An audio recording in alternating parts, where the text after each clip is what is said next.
bahwa ini adalah tindakan penegakan hukum. Tentu tindakan penegakan hukum terhadap peristiwa yang sudah berlalu, yaitu di 2018-2023. Yang ketiga, benar bahwa ada fakta hukum yang diperoleh oleh penyidik ya, terkait bahwa Pertamina Patraniaga melakukan pembayaran dengan nilai RON 92. Padahal di dalam kontrak itu di bawah 92, katakan RON 88. Artinya barang yang datang tidak sesuai dengan price list yang dibayar.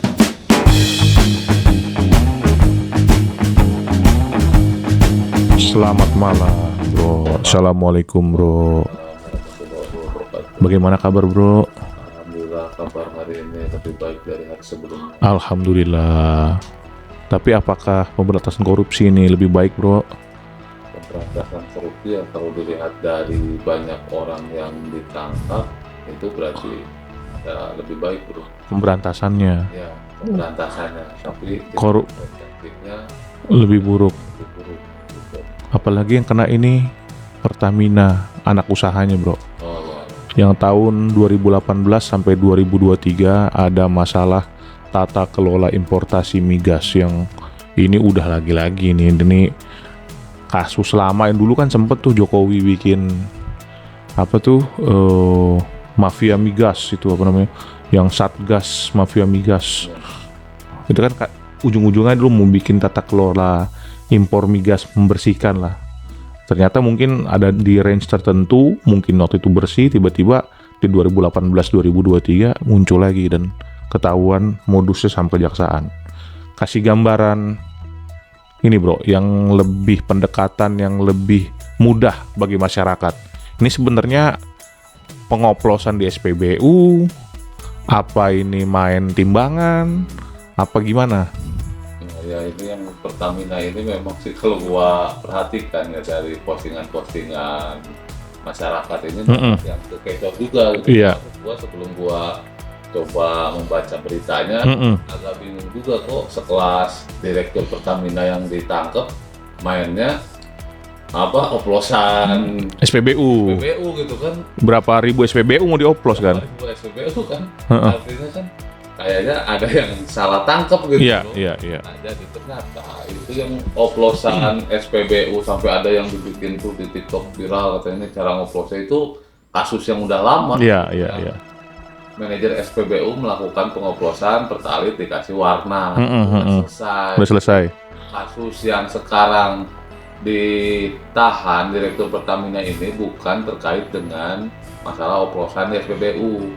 Tapi ini lebih besar lagi dari itu. Lebih parah. Lebih parah karena kerugiannya mencapai 193 triliun, itu pun kerugian yang tahun 2023. Yang udah dihitung jaksaan. Sudah dihitung kejaksaan karena stok minyaknya sudah habis. Jadi yang 2019 dan 2018 ini belum diketemukan adanya kerugian negara. Kalaupun perbuatannya berlanjut, lanjutkan dari 2018 sampai 2023 kan bisa ketahuan 1 tahun aja kerugiannya 193 triliun.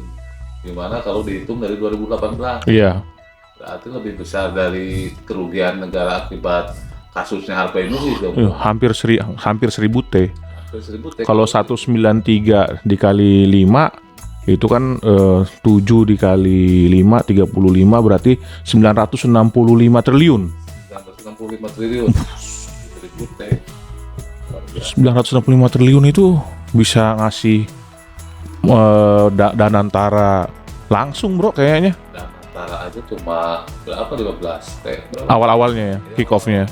Sama makan bergizi gratis, bukan buat SD aja itu bro, sampai ke universitas itu. Kalau buat beasiswa pendidikan. Waduh. Bisa nyampe S3 bolak-balik. Nah, jadi La ilaha illallah.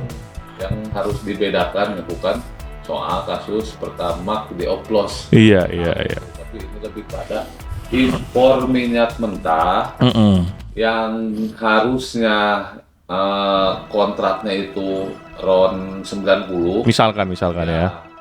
RON 90 tapi dibayarnya dengan harga RON 92. negara dirugikan atas kelebihan bayar. Iya. Itu kan itu juga satu detail sedikit aja itu kan. Iya. Belum ada kan ini kan rantai Iya. tata kelola. Itu kan itu baru hal Itu cubitan baru kecil. yang impornya. Nah.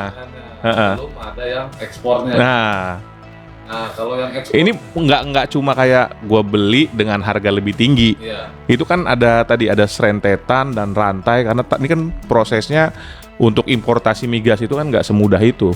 Iya. Ya kan pasti ada supply and demand dan itu ada yang dimainkan. Nah, itu kerugian itu bukan semata-mata Dari markup harga. yang impor. Iya. Makanya fantastis nilainya ya.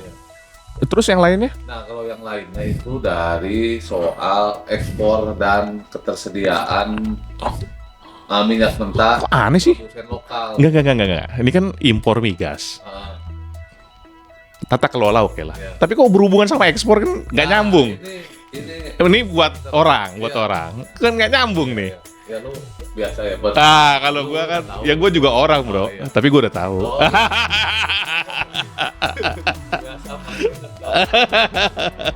biasa jadi bro. Aneh ini kan? Ya emang ini udah terstruktur Iya. kan luar biasa. Ya, dugaannya. Ya, jadi memang strateginya itu bahan minyak mentah produsen lokal ini sengaja dia tidak pakai bro. Jadi ini ada digenjot Sekarang nih, eksplorasi lokal, ada minyak mentah dalam negeri, Mentahnya nggak diserap sama, nggak diserap, nggak dikilang, nggak diproses, nggak diolah, diproses gitu karena kan. Ya alasan mengada-ngada itu dianggap dia tidak memenuhi spek. standar gitu.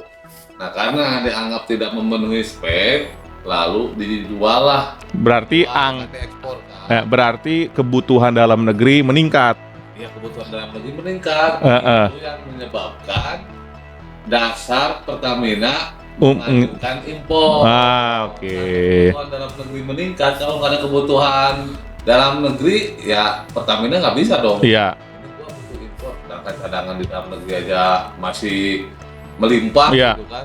Jadi strateginya sengaja nih, seolah barang yang ada dibuang dulu, nanti dia ambil barang dari luar.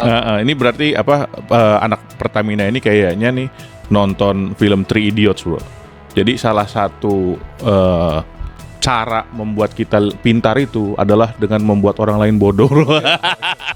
Jadi dia dikecilin dulu ininya supaya demand-nya tuh nggak tercukupi dan kita bisa mengimpor. Karena kan dasarnya impor dan ekspor itu kan Iya. karena supply and demand kan. Iya. Berarti permainan importasi bisa-bisa juga dari Ya, cara begini tata kelola iya, tata kelola. kebijakan. Ini harus sudah mulai dipelototi nih. Cara-cara ini kan gua rasa nih bisa diterapkan di semua Maksud gua bukan satu ini aja, betul. terkait dengan juga Iya. Ya, berarti gini tadi. Berarti kan tadi ekspor kita jadi timbul ekspor, padahal kita tetap harusnya nyerap itu. Ekspornya tentu murah dong. Dan impor harganya mahal. Yang dikilang. kalau pun dijalani dengan benar gitu kan harusnya nggak perlu impor gitu. Kadang-kadang Iya, atau impornya nilainya nggak segitu. nilainya nggak terlalu bombastis. Iya. Ditambah dia butuh harga pembayaran melebihi dari nilai kontrak. Kan ini mungkin yang membutuhkan minyak ini BBM terutama ya. Bukan 1-2 orang bro. Ini gimana nih bro hisapnya nanti nih bro? Aduh, berarti kan tadi bukan hanya korupsi untuk di satu sisi ini mengambil keuntungan bagi diri sendiri ya. Berarti ini ada tanggung jawab juga ke orang per orang. Nah, kerugian negaranya itu nanti bisa kena juga nggak? Kayak kasus Harvey Muiz kan kena juga tuh Kerugian. negaranya. Untuk dikembalikan sama Ya, calon ini. calon terdakwa nih di pasal 18 tuh ya. Berarti selalu diterapkan kayaknya nih sekarang. Masalahnya persis sama Memiskinkan. Pengembalian kerugian negara. Ya nggak masuk ke TPPU berarti ya. Ya. Terus berarti yang kena nih kan masih sedikit nih. 3-4 orang. Nah ya maksudnya belum banyak ini. Karena ini kan jembrengannya harusnya panjang kali lebar, dan nggak mungkin dong kita dibodoh-bodohi. Sebenarnya kalau orang yang ngerti minyak, ngerti proses tata kelola ini kan tahu nih. Bisa ada pengembangan nggak? Ini kemungkinan ada pengembangan ya, karena kan ini baru yang ketahuan 2023. Iya. Sedangkan Kejagungnya masih menyelidiki yang 2019, 2020 sampai 2018. Iya, 2020, 2021, 2022 sama 2018. Iya. Ke belakang Iya, kok lu nyebutnya nggak lengkap sih? kan 2023 sampai 2018. Oh, lo emang anaknya ngacak banget ya. Sampai kan artinya Oh iya. lewatin. Iya. Tadi soalnya penjelasan lu lompat-lompat gitu, bro. Ya, jadi kan, bro, ya tadi udah ada lah gambaran-gambaran secara umum ya kan. Ya, dan udah kita sebutkan juga bahwa terkait pengembangan nih kelihatannya masih baru di atas permukaan nih. Mungkin akan dikembangkan lagi karena tata kelola importasi itu bukan cuma satu rangkaian, tapi rangkaiannya sangat banyak sekali. Akan selesai nggak gitu dalam waktu cepat, atau ya akan biasanya ya di permukaan aja? Biasa kan kalau misalnya ada pergantian rezim, mega-mega korupsi itu dibersihkan gitu kan. Kelihatan lah untuk ngangkat optimisme dari masyarakat.